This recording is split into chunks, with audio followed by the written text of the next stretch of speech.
Goeiemôre geliefdes, ek glo en vertrou dat dit goed gaan met u en dat u nog gesond is. Dit is vir my 'n voorreg om vandag weer saam met jou op hierdie platform te kan kuier. Ja, die winter het behoorlik nou sy kop uitgesteek, so ek vra dat u asseblief sal warm bly en dat u sal probeer om jouself gesond te hou. Wat ons voorbereidingslys aanbetref, vra ons nog steeds voorbereiding vir elkeen van die individue op ons voorbereidingslys. U ken elkeen van hulle se name, u ken ook hulle omstandighede, party worstel nog met hulle lang pad wat hulle met siekte stap en ander van hulle herstel nog na prosedures waardeur hulle gegaan het. So ons vra dat u in u gebede aan elkeen van hierdie individue sal dink. Dan is daar ook 'n klomp mense wat verkoue simptome en griepsimptome het, wat ons ook in gebed aan God opdra. Dan wil ek vra dat jy jou asseblief gesond sal hou, veral in hierdie wintertyd. Wat ons aktiwiteite by die gemeente aanbetref, het dit so bietjie tot stilstand gekom, want dit is die winterskoolvakansie wat aangebreek het. Ek gaan ook met verlof wees van die 1ste Julie tot die 21ste Julie. So indien u 'n predikant benodig, skakel vir Sonja en sy sal jou met iemand anderste in verbinding bring.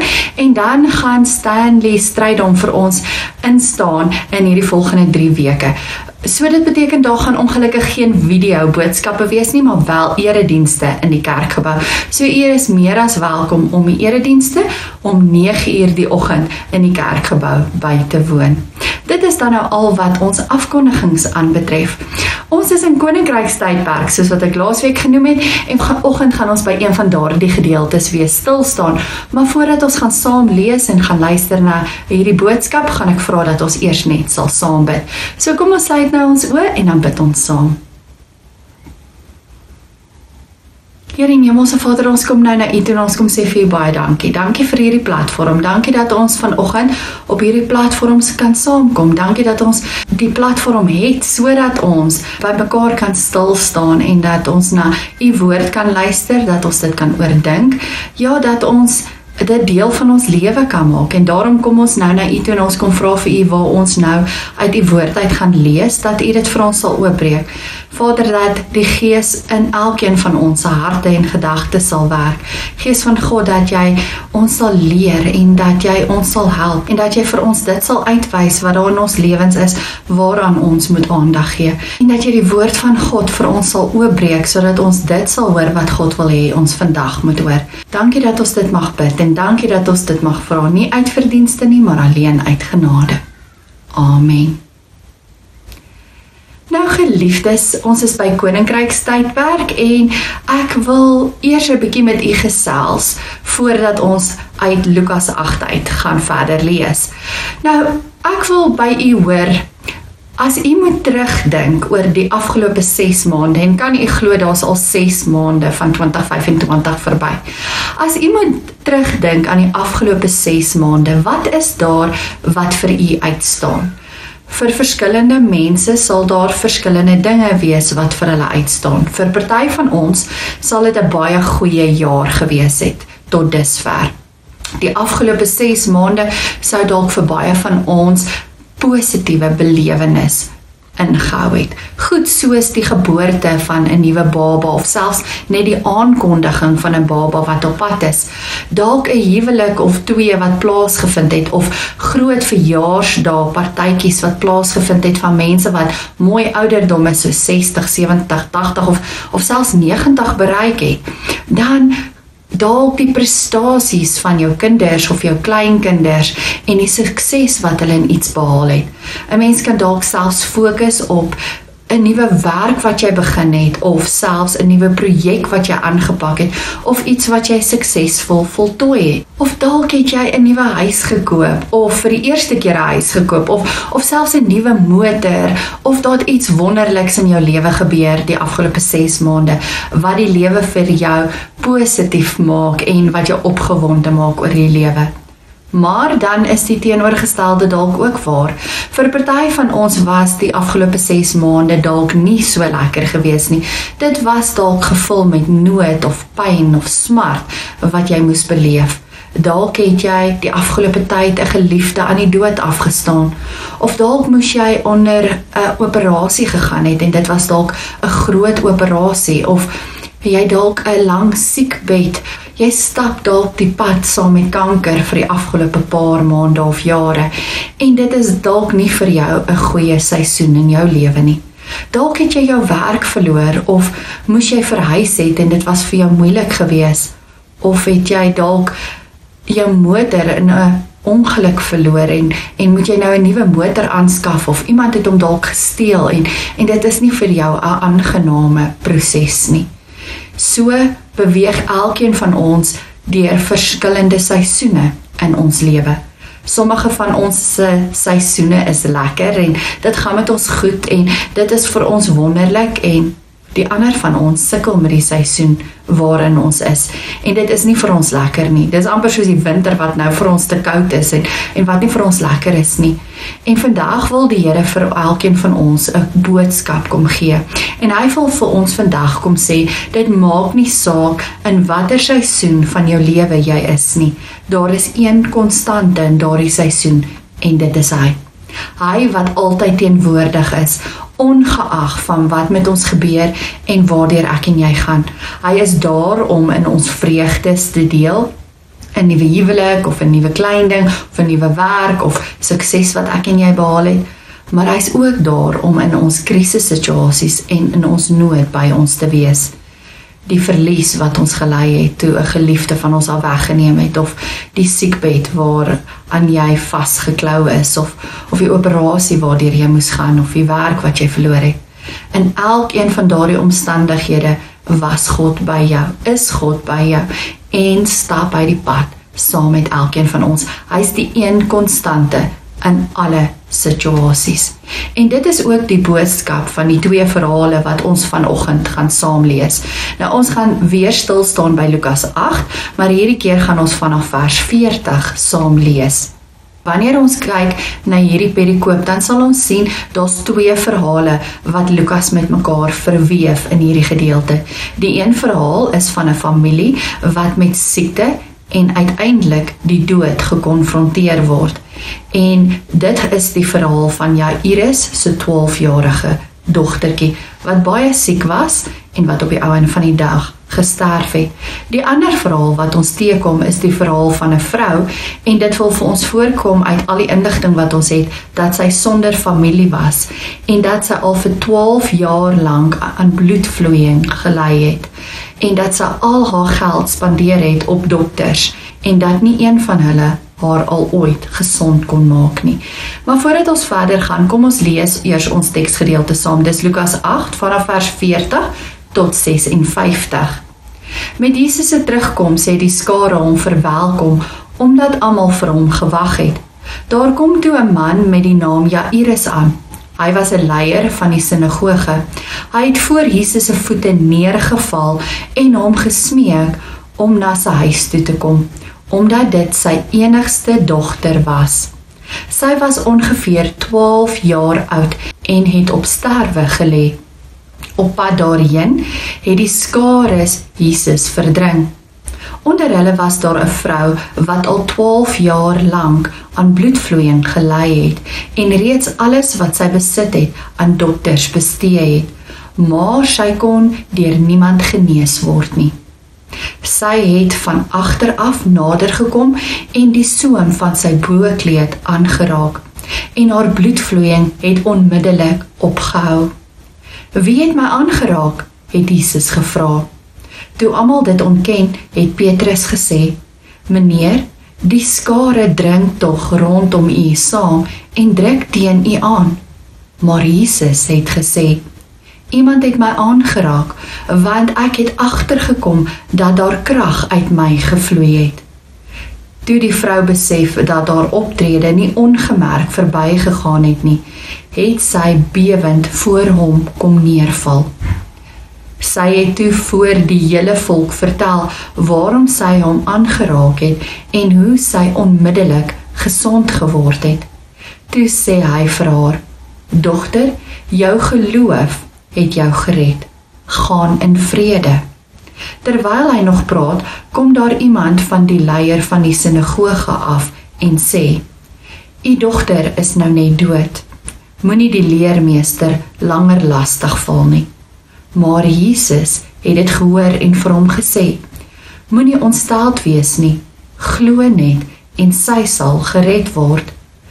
Toe Jesus by die huis aankom, het hy niemand toegelaat om saam met hom in te gaan nie, behalwe Petrus, Johannes, Jakobus en die kind se ma en pa. Almal het gehuil en gerou oor haar, maar Jesus het gesê, moenie huil nie, want sy het nie gesterf nie, maar slaap net. Hulle het hom egter uitgelag, omdat hulle geweet het dat sy gesterf het. Maar Jesus het haar aan die hand gegryp en uitgeroep, meisie, word wakker. Haar gees het teruggekeer en sy het dadelik opgestaan. Jesus het beveel dat hulle vir haar iets te ete moet gee. Haar ouers was oorstelp van blydskap, maar Jesus het hulle die opdrag gegee om vir niemand te vertel wat gebeur het nie. Nou ons lees net tot sover. Geliefdes, voordat ons intens na die twee verhale kyk, wil ek eers 'n bietjie kortliks stil staan by Jesus se bediening. Wanneer ons na Jesus se bediening kyk, dan sal ons sien op hierdie stadium van sy bediening, was sy bediening vir hom besonder veel eisend gewees. Hy was gedurende die vorige nag in 'n geweldige storm vasgevang, waarin hy en sy disippels almal kon verdrink het. Die disippels het Jesus gesmeek om hulle te red, en hy het die storm tot rus te gebring en so homself en sy disippels se lewens gered. Toe hy die volgende oggend oor kan die meer aan die wal stap, het 'n besete man hom ingewag en op hom geskree om weg te gaan. Nadat hy die besetene van die geeste wat hom getuister het, bevry het, het die hele gemeenskap teen Jesus gedraai. Want hy het veroorsaak dat die varke wat in die omgewing was, verdrink het, en hulle het by hom gepleit om hulle gebied asseblief te verlaat. So is Jesus toe weer terug in die skei, terug na Kapernaum aan die oorkant van die meer toe. En toe hy daar sy voet aan wal sit, het die menigte om hom saamgedrom, dat daar skaars plek was om te kon beweeg. Nou dit is juist tussen hierdie menigte mense wat ons twee verhale van pyn aantref. Daar is die verhaal van hierdie vrou wat al alleen is vir 12 jaar lank en dat sy al vir 12 jaar lank erge gesondheidsprobleme beleef het en sy kon as gevolg van hierdie gesondheidsprobleme nie kinders hê nie. En onthou in die Bybelse tyd was kinders baie waardevol geweest en as 'n vrou nie kinders kon baar nie, het sy basies niks vir die samelewing beteken nie. So dis ons eerste verhaal. Die tweede verhaal gaan oor 'n familie en 'n man, naamlik Jairus, wat moes toe kyk hoe sy enigste dogter die greep op die lewe verloor. Sy het by die dag swakker en swakker geword aan hierdie onbekende siekte waaraan sy gelei het en sy het uiteindelik gesterf. Die worsteling van hierdie twee gesinne is vir ons dit wat uitstaan in hierdie verhale. Die eerste een is die worsteling van hierdie anonieme vrou wat baie uitmergelend op haar was. Sy moes saamleef met hierdie eensaamheid wat haar siekte veroorsaak het, sowel as met die feit dat mense haar siekte uitgebuit het en haar sodoende ekonomies geruïneer het.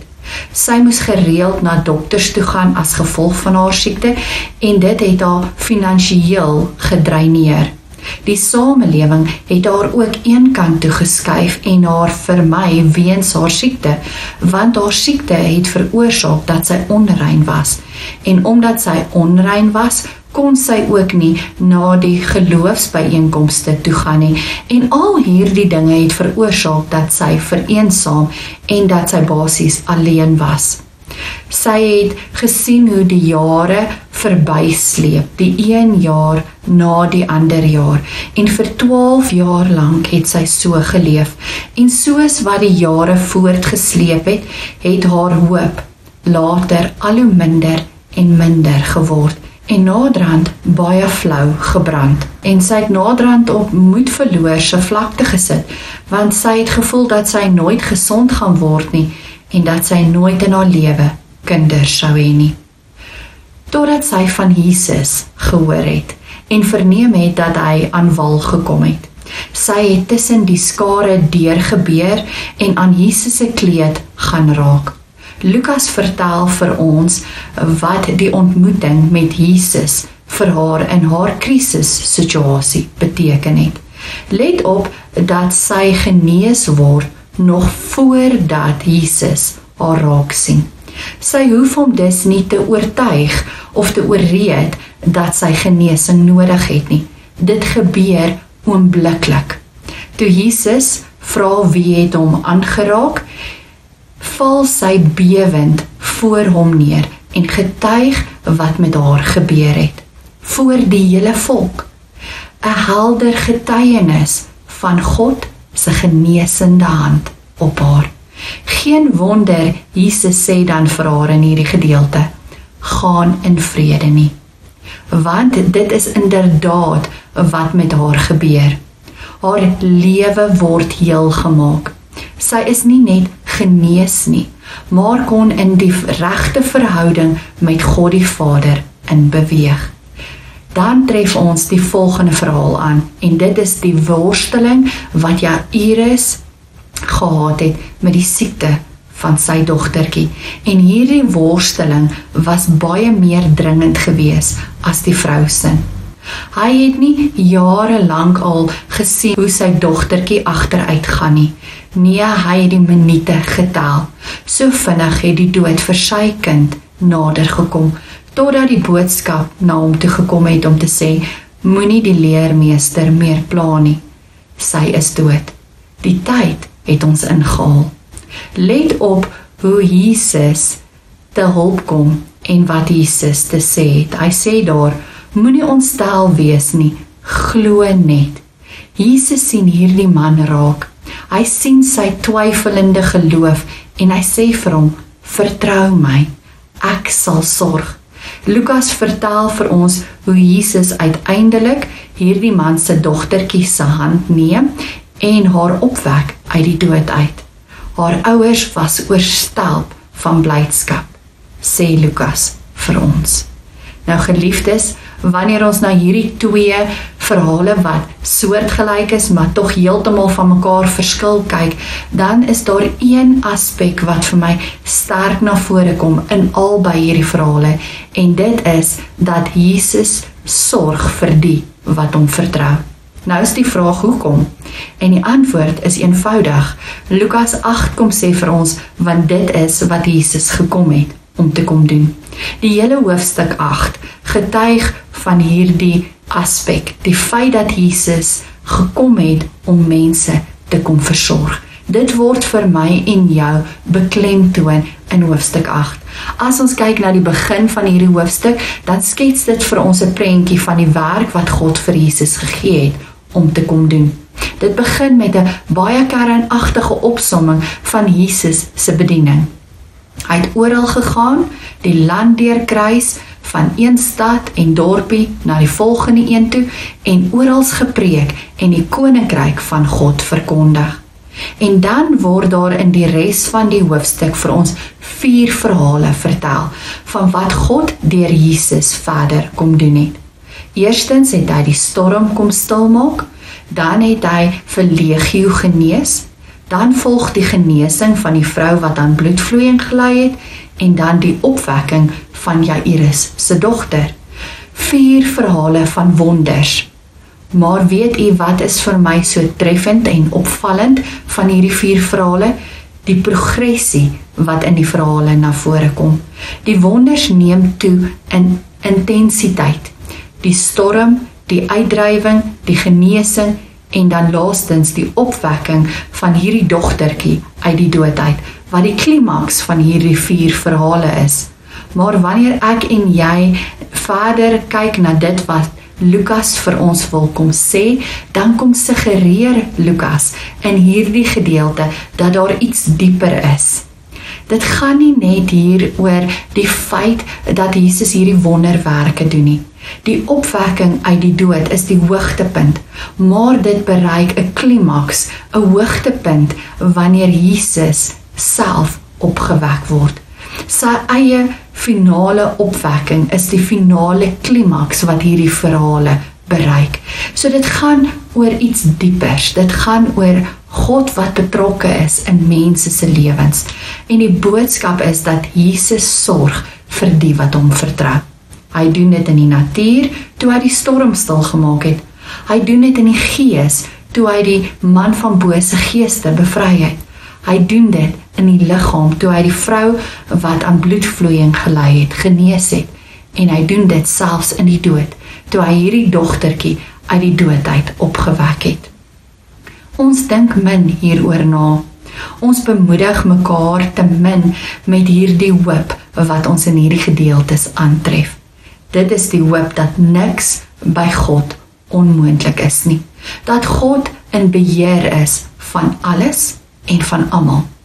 Hy sorg vir iedereen en elk van ons, of ons hom nou ken of nie, of ons nou in 'n verhouding met hom staan of nie. Want onthou, die man wat van bose geeste besete was, het nie in 'n verhouding gestaan met Jesus Christus nie. Hy het van hom gehoor, maar hy het hom nie geken nie. Hy was nog nie iemand wat tot bekering gekom het nie. Hierdie vrou het ook nie dadelik van Jesus geweet nie. Sy het te hore gekom van hom en dit wat hy kan doen, en gehoor dat hy aan wal gestap het, en sy het 'n kans gevat. So dit maak nie regtig vir God saak of jy in 'n verhouding met hom staan al dan nie. Hy is in beheer van jou lewe, en hy wil vir jou sorg, en hy wil 'n verhouding tot stand bring. En dit is wat vir my belangrik is in hierdie gedeelte, dat ons net op God moet vertrou, dat ons op sy sorg moet vertrou, en dat ons moet weet dat hy in staat is om enige iets te kan doen. Maar die tweede boodskap wat vir my na vore kom in hierdie verhale, en wat vir my eintlik nog belangriker is die boodskap wat na vore kom, nie uit dit wat Jesus gedoen het nie, maar dit wat Jesus gesê het. Vir die anonieme vrou sê Jesus: "Dogter, jou geloof het jou gered. Gaan in vrede." Let op die woordjie gered.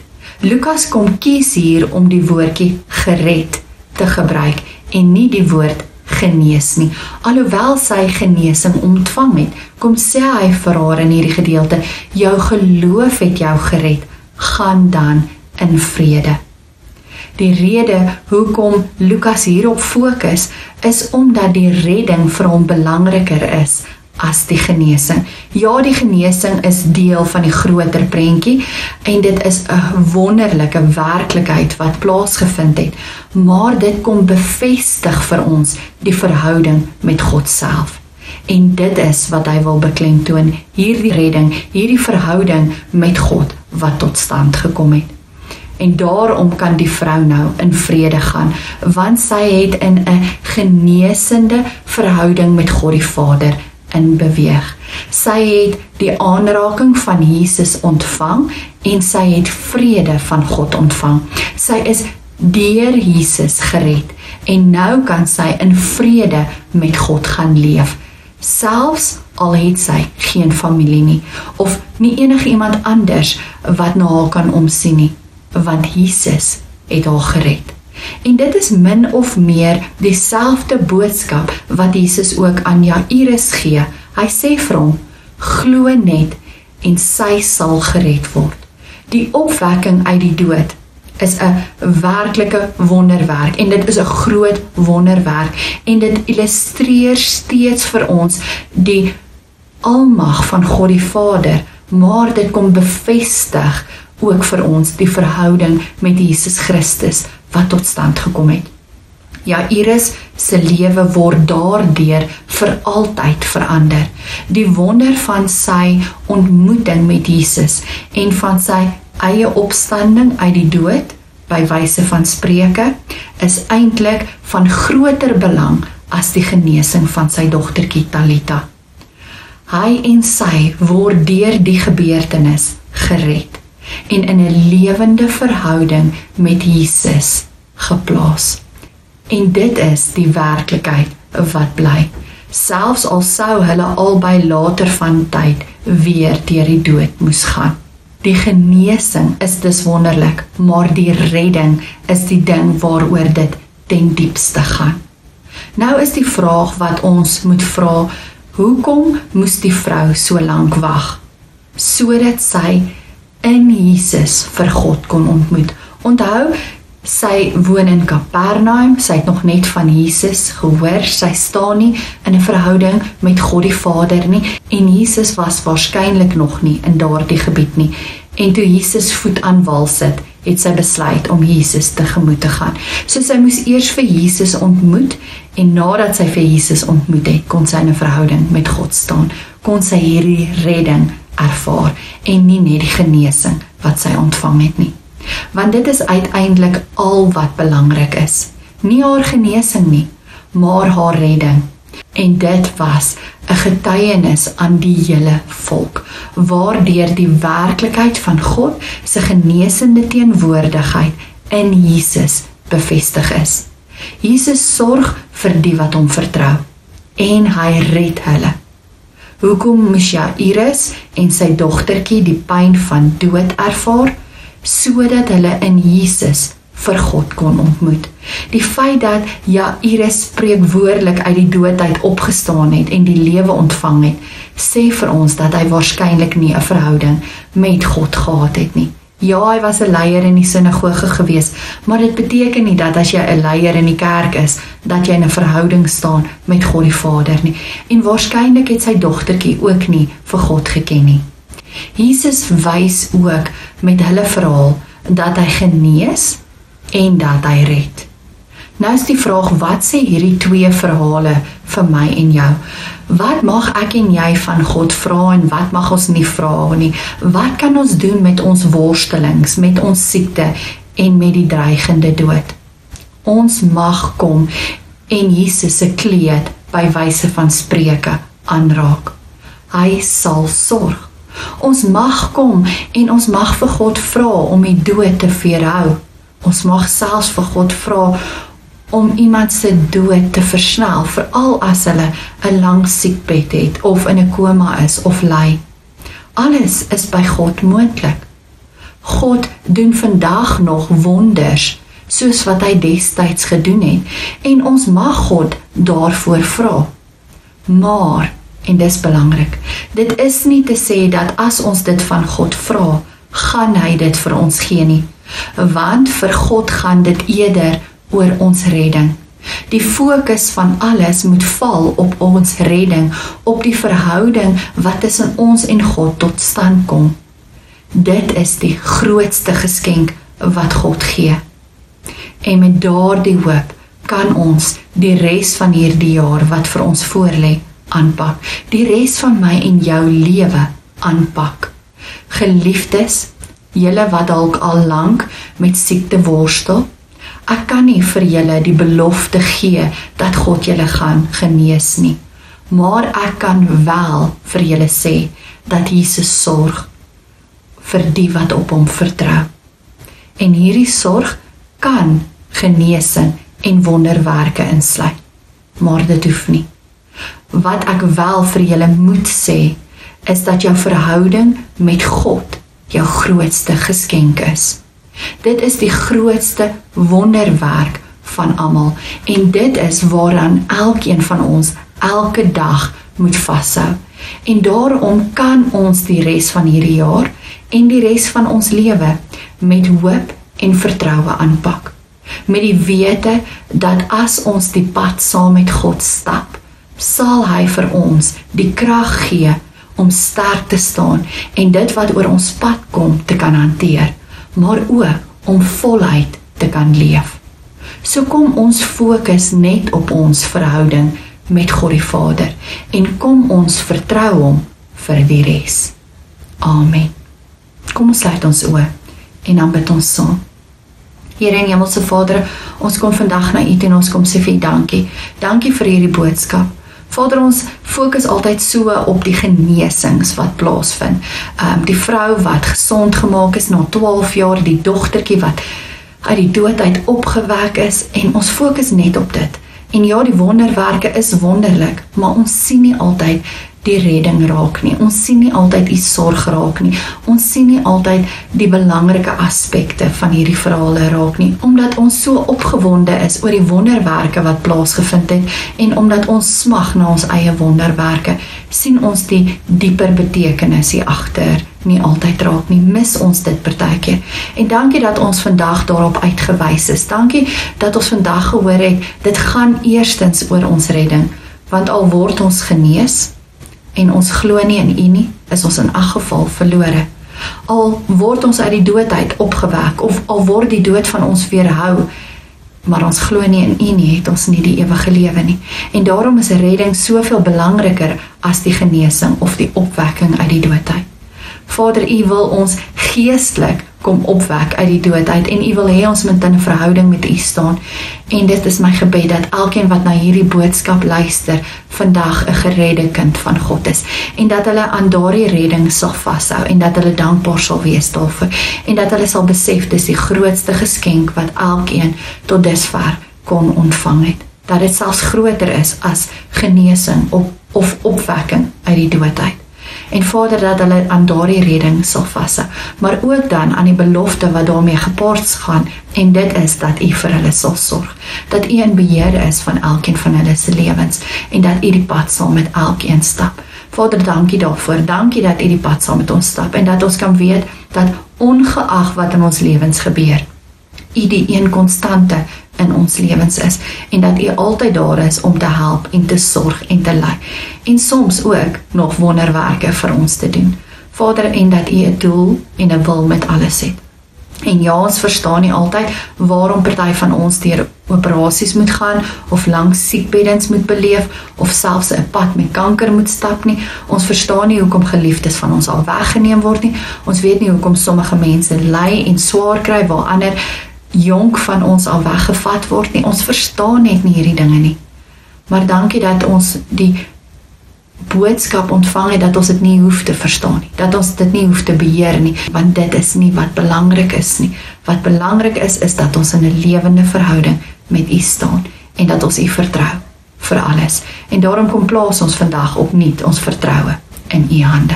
En ons vra, stap die pad saam met ons, gee vir ons insig en wysheid, gee vir ons kalmte, gee vir ons die vermoë om sterk te staan en te vertrou ten spyte van dit wat in ons lewens gebeur.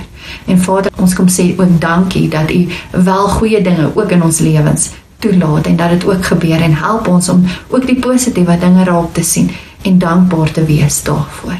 Dankie dat ons onsself in U bekwame hande kan kom los. Ons kom bid ook vir almal wat siek is. Ons dra hulle aan U op en ons vra dat U die pad saam met hulle sal stap. Dat U hulle sal krag gee, dat U hulle sal help om sterk te staan en aan U vas te hou en op U te vertrou.